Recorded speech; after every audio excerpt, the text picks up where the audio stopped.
सबैजनालाई जय मसी हामी छोटो बाइबल स्टडी गर्नेछौँ अनि बाइबल स्टडी चाहिँ हामी म्याथ्यु च्याप्टर 8 verse 28 देखि हामी पढ्नेछौँ. When he arrived at the other side in the region of the Gadarenes,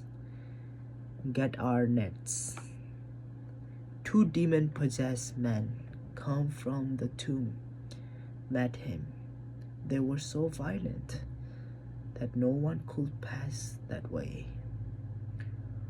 "What do you want from us, Son of God?" they shout.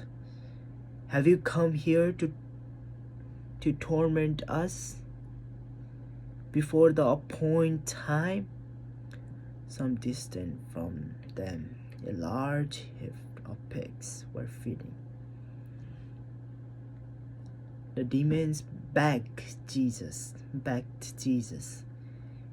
"If you cast us out, send us into the heaps of pigs." And he said to them, "Go." So they came out and went into the pigs.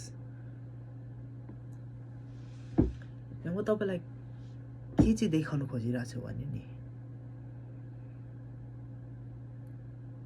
तपाईँ र मेरो authority चाहिँ के छ भनेर तपाईँ र मेरो अथोरिटी चाहिँ कस्तो छ भनेर म तपाईलाई देखाउन खोजिरहेको छु. यहाँनिर के भएको छ भने जब एउटा परमेश्वरको पुत्र खडा भएको छ जो चाहिँ येशू ख्रीष्ट हुनुहुन्छ अनि उहाँद्वारा चाहिँ हामी सबै परमेश्वरको पुत्र भएको छौँ. अनि येशू ख्रीष्टले जुन अथोरिटीद्वारा नि त्यो डिमनहरूलाई ख्यास गर्यो नि जुन अथोरिटीमा उहाँ खडा हुनुभयो नि त्यो अथोरिटी तपाईँ र हामीसँग पनि छ.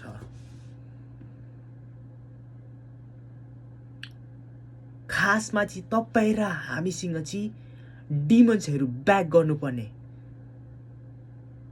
खुट्टा ढोकेर भन्नुपर्ने हामीलाई छोडिदिनु. तर क्रिस्चियन के भएको छ भने नि डिमन्स हामीसँग होइन तर हामी डिमन्ससँग डराउने भएको छौँ.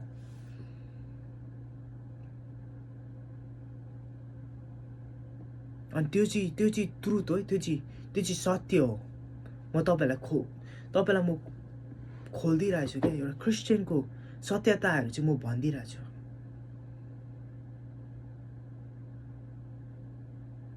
तर एउटा मान्छेले निर्णय गर्यो र उसले पवित्र जीवन जियो र त्यो अथोरिटीलाई बुझ्यो भने होइन डिमेन्सहरू चाहिँ कराउन थाल्छ. उनीहरूको राज्य चाहिँ रुनु थाल्छ. किनकि यहाँ त्यही भइरहेछ. उनीहरू ब्याक गर्न थाल्छ. उनीहरू कराउन थाल्छ, "हे परमेश्वरको पुत्र यहाँ किन आउनु भयो?" भनेर उनीहरूले भन्नु थाल्छ.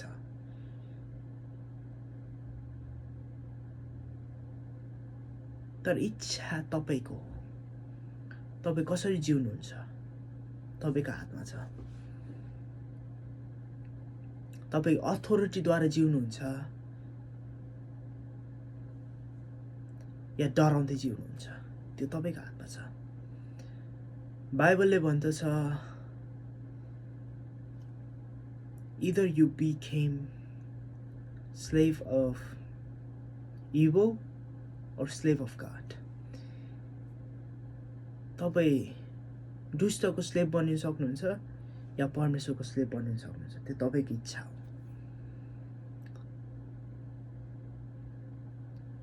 सो म तपाईँलाई इन्करेज गर्न चाहन्छु खडा हुनुहोस्, राइचियस जीवन जिउनुहोस्, परमेश्वरको महिमामा हिँड्नुहोस्. अनि डिमन्सहरू पनि तपाईँसँग डराउन थाल्छ. जसरी येशू ख्रीष्टसँग डरायो नि त्यसरी डिमन्सहरू तपाईँसँग डराउन थाल्छ. प्रभुको वचनले यो भन्दछ, "Heal the sick, kill the lepers, cleanse the lepers, cast out demons." त्यो चाहिँ तपाईँ र मेरो अथोरिटी हो। पिताले दिनुभएको अथोरिटी, येशू क्रिस्टले दिनुभएको अथोरिटी। तर इच्छा तपाईँको कस्तो जीवन जिउनुहुन्छ। र अझ एउटा इम्पोर्टेन्ट कुरा चाहिँ तपाईँलाई भन्नु चाहन्छु कि पवित्र राइचियस जीवन चाहिँ जिउनु अहिले थाल्नुहोस्, किनकि यो आउने न्यू इयरदेखि चाहिँ यो आउने वर्ष होइन, यो वर्ष सकिने बित्तिकै परमेश्वरले आफ्नो जजमेन्ट खनाउँदै हुनुहुन्छ चर्चमा र मान्छेमा। आफ्नो जीवनलाई सेपरेट गर्न थाल्नुहोस् र येशू ख्रीष्टको टाइम बिताउन थाल्नुहोस्। होइन, हामी प्रार्थना गर्नेछौँ।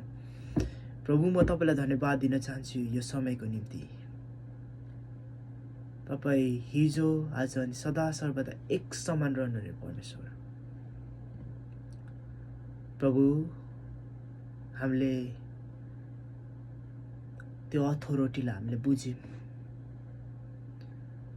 र प्रभु हामी निर्णय गर्दछौँ प्रभु, हामी पवित्र जीवन जिउने, तपाईँसँग जीवन जिउने हामी निर्णय गर्दछौँ।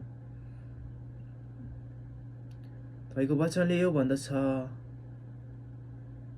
रोमन्स च्याप्टर 5 यस्तो भन्दछ प्रभु, nor demons, nor angels, nor height, nor age, कुनै प्रिन्सिपालिटीले परमप्रभु हामीलाई रोक्न सक्दैन जब हामी निर्णय गर्छौँ परमप्रभुको नजिक जाने। सो प्रभु, हामी निर्णय गर्छौँ र हामी तपाईँको नजिक आउँछौँ। हामीलाई सहायता गर्नुहोस्, हामीलाई सिकाउनुहोस्, तपाईँको प्रेममा फर्किने हामीलाई सहायता गर्नुहोस्। धन्यवाद दिन्छु प्रभु तपाईँलाई, धन्यवाद दिन्छु येशू तपाईँको नाममा, आमेन। फेरि पनि सबैजनालाई जय मसीह।